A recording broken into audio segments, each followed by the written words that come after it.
net 'n bietjie humor. Weet julle wat is moeiliker as om 'n digitale bemarker te wees? Om gewig te verloor in jou 40's.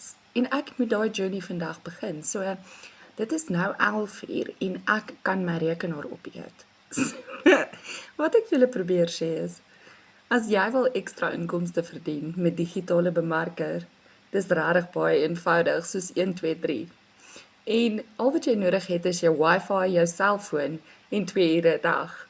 Met 'n dieet aan die ander kant, het jy selfbeheersing nodig. Moet jy die hele tyd jouself help om nie aan kos te dink nie. En moet jy besef dat jy oor 40 is en hormonaal raak. En ja, julle, ek het 'n maagie, my boude sit uit. It is terrible. So, ek het baie probleme, maar op hierdie stadium is addisionele inkomste nie een van hulle nie.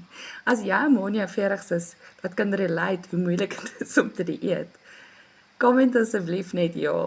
Ek sal graag ook wil hoor wat jy doen om jouself in shape te hou, want hierdie mamma het haar journey vandag begin. Maar met digitale bemarking kan ek jou beloof, dis baie makliker as om my gewiggies af te skud.